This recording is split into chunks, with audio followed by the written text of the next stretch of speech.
Minecraft Creepypastas are a form of creepypasta which are just flat out awful. They've gone from legendary tales like Herobrine to Bobby1545. Ah, yeah, that's proper spooky, mate. Anyway, let's take a look at some of these creepypastas. So the Bobby1545 story kicks off with some ordinary Minecraft shenanigans between two friends. However, things changed when they saw another player with the default Alex skin and a red cape. The two friends seemed pretty scared as seen through them saying, "What the fuck?" However, poor Bobby over here simply said in response, "Oh, Helio." When asked who he was, Bobby1545 went on to say, "I am Bobby1545, and I have to admit he is spitting straight facts right now." Anyway, when told that this is a whitelisted server, which basically means it was impossible for him to join, Bobby responded with, "I joined serve." I don't know about you, but this is some enthralling horror right here. Anyway, Trezor decides to be a massive dickhead and pours lava on Bobby, burning him alive.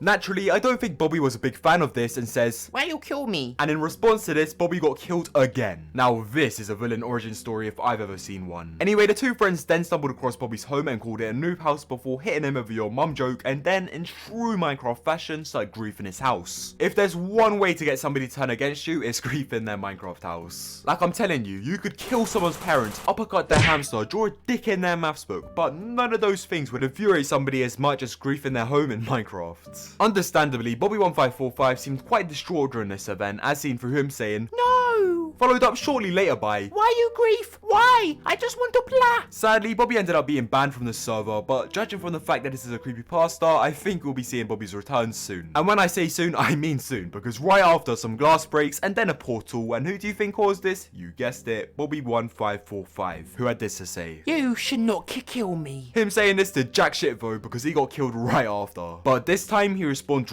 right in front of them, although this didn't really seem to affect the friends too much as they decided to kill him even more. But then, the thunder started and lightning started to spawn very often. Oh hey, spooky. Anyway, all of a sudden, Bobby randomly just started cloning himself apparently, and then hit them with a, "You die now." You know, Bobby may be a supervillain now, but I admire him for staying true to his roots and speaking the same way as before. Anyway, Bobby then pressured them to apologize, and when they did, he said, "You don't mean it." Shortly after this, the creepypasta concluded with, "Then TNT appeared and blow up me." So that right there was the first creepypasta, and I have to say, Bobby1545 really resembles a Joker in my opinion.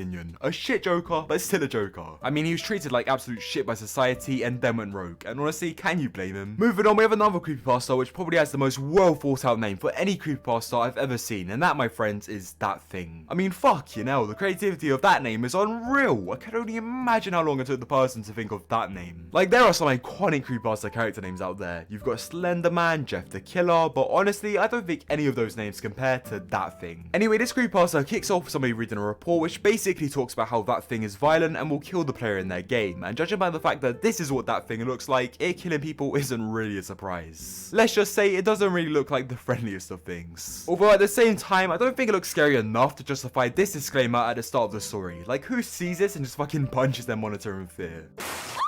Anyway, slightly further down the report, the writer goes on to say, "More evidence proves this monster to exist, as a player named League Fighters says I have seen this beast and it does exist." And all I have to say is, what kind of fucking evidence is that? You know, when you're trying to prove that a creature actually exists, surely you would have a photo or maybe even a video of it, not some random geezer sitting in his gaming chair claiming he's seen the beast. Then, to top it all off, the writer of this report had the audacity to say, "Most of this proves the existence of this being." No it doesn't. You had no photos, no videos, just vibes. Anyway, the guy that's reading this report decided to load up his Minecraft world as he's apparently seen this beast before, and then in pretty much no time at all, he got proof of this thing. Also, how small is this thing? Like, it genuinely looks like it's one block tall. Who's scared of that? Anyway, the rest of this creepypasta doesn't really make much sense, but what I gathered was that he emailed some guy this evidence, and then the guy just turned on him and hacked his account for some reason. I have no idea why though. Also, the website I'm looking at these creepypastas on has a comment section underneath each story, which people can use to discuss the creepypasta. Anyway, we have this guy in the comment section basically talking about his experience with whatever this thing is, and he accompanied it with this picture, and I have to say that is one scuffed Photoshop job. Although as scuffed as this Photoshop job is, they somehow managed to fool poor Arts on the Pro over here who said, "That's scary and there is blood." Moving on, we're going to be taking a look at what seems to be one of the most popular stories on this site by the name of Villa, which if you couldn't guess already is short for Villager. If I'm being honest with you, I don't really have high hopes for this story because that guy does not look scary in my opinion. Although I guess at the very least it's spookier than fucking Bobby1545. Anyway, this story kicks off similarly to the Bobby1545 story story, which is that two friends decided to do a survival world together. You know, if there's one thing I've learned from these creepypastas, it's don't do a survival world with your friend, because you're probably gonna get haunted by some monster. Anyway, the story states, it was a pretty normal gameplay that we had. Get wood, craft things, get stone, furnace, build a house, etc. But it was at one point when we were walking to the house, because it was getting dark, that the time suddenly changed to day. Now obviously that's a bit strange. I mean, if I was just chilling at nighttime and it suddenly became day, I'd probably be a bit spooked out too. But if it's Minecraft we're talking about, hey man, I ain't complaining. I ain't trying to outrun some creepers just to get to my bed and sleep. Anyway, the admin of the server decided to unleash his in on Sherlock Holmes and check the logs to see who did it, and that was when he saw Villa has changed the time to 10,000. Anyway, he came to the conclusion that there was no possible way another player could be in the game, and therefore it was an entity. However, I don't really think that's a fair assumption to make, because as we saw in the Bobby1545 story, some random Donny could just join your game at any seconds. Anyway, one of the guys puts in the chat, who is Villa? In which Villa replied with, whatever the fuck this is. Honestly, I think this Villa guy must have just smashed his keyboard, because I have no clue what they're trying to say here. Also, the guy that originally asked who Villa is assumed he was talking in Swedish because Herobrine and stuff. Bro, what does that even mean? I'm pretty sure Swedish people don't just communicate in incoherent keyboard smashes. Anyway, apparently he was able to translate what Villa said, and it came back as, do you have a drink? Which honestly, I think is a pretty fine question. Everybody needs some hydration every once in a while, even if you're a virtual villager in Minecraft. Unfortunately, the guy didn't have a drink, and Villa responded to this news by saying some more gibberish. Now, I'm not too sure what he tried to say here, but I assume he was pretty angry, because right after he teleported the guy's friend to him and proceeded to ban him. I kind of feel bad for this guy's friend. Dude was just vibing, minding his own business, while his mate communicated with some random creature, and he was the one that got banned.